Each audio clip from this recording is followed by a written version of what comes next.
For the Arduino beginners, today we're going to show you how to make your own fun and easy DIY Arduino light show using WS2812B LED effects. Well, this was a requested video to create a few patterns using this LED strip, so I'll show you how I do that, and then I'll go ahead and share the code with you. Just check the description to see how to get the code. In this video, I'll be using a DC converter, some DC power connectors, some terminal blocks, a 1000 microfarad capacitor, a 385 ohm resistor, Arduino minima, and the WS2812B LEDs. Here are my connections, and I'm using two terminal blocks because I had something else in mind, but you don't have to use terminal blocks. You can just connect your LED strip directly to your 5-volt power source.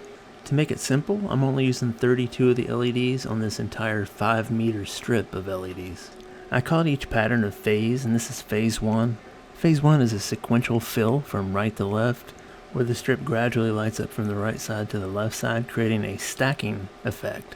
And you can use this with the entire strip of 300 if you want. In the code, fixed count keeps track of how many LEDs have been permanently lit, starting with 0. The loop continues until all the LEDs are turned on. Target is the last LED to be turned on in the cycle, and as fixed count increases, the target moves backward toward the first LED. And after reaching the target, the last LED in the sequence remains on permanently.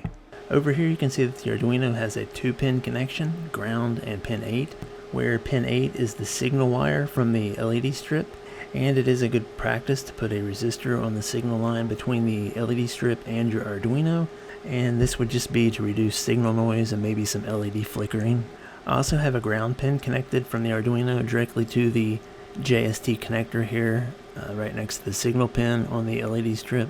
Right next to the JST connector are two wires, one is ground and one is for power. Those are the two that are connected to my terminals here.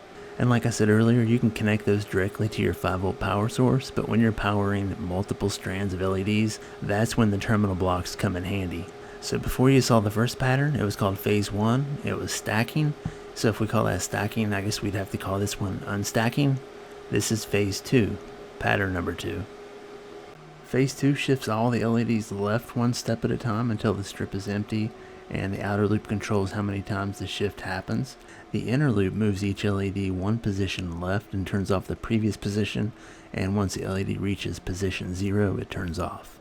Over here is my power supply, and I'm using a 75 watt DC converter which provides up to 5 volt 15 amp max. I've got 24 volts connected to the input side, and it provides 5 volts on the output side. I also have a 1000 microfarad capacitor across the 5 volt and ground terminals, and that's just to help with stabilizing voltage. You also want to take into account the current requirement for these LEDs.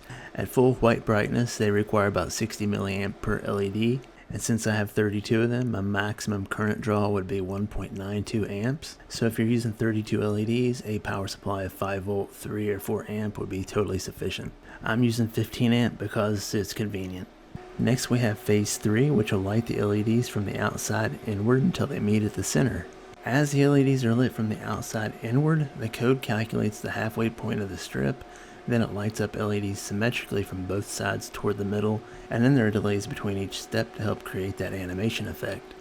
Phase 4 gradually fades out LEDs from the center outward, and it goes a little slower and a little smoother to create this animation. The code finds the LEDs in the center and starts fading them out. Here's where the fading moves outward from the center, fading pairs of LEDs at each step along the way. Phase 5 happens pretty quick, so I set it up for 2 animations, for 2 rounds. It's a blue scanning light with a green tail. It goes forward and then backward, and it'll do that again. Here the code moves the blue scanning light forward and leaves behind a green trail, and there's a slight pause at each step along the way for a smooth effect. Here the scanning light moves back to the start, and the trail disappears behind it, one LED at a time. Here is the second iteration in double time. It looks really cool with the lights low. Here's phase 6, and it's probably my favorite. It creates multiple moving beams that randomly spawn and travel across the LED strip, and the phase runs for about 60 seconds, which might be too long, but you can change that in the code. Some beams are longer, some are shorter, some are faster, some are slower, and it just kind of looks like they're passing each other. This code records time in millis, and it runs for 60 seconds, 60,000 milliseconds is 1 minute, and if you want to change that, you can do it right here. For every loop iteration, there's a 3% chance of spawning a new beam, and this just helps prevent too many beams from appearing all at once. So first it clears the LED strip to start fresh, then it goes through all the active beams one by one, and if enough time has passed, it moves them forward. It also updates their position on the strip so that you can see them moving, and if a beam goes off the edge of the strip, it's deactivated so it doesn't keep running. This was added so that after 60 seconds, it waits for all active beams to leave the LED strip. It just makes the animation look better. This is phase 7. It's my second favorite animation.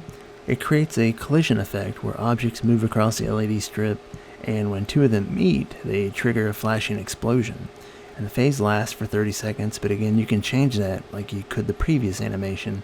And after the 30 seconds, any remaining objects left on the LED strip do transition off before the next effect. That just makes the transition look a lot better.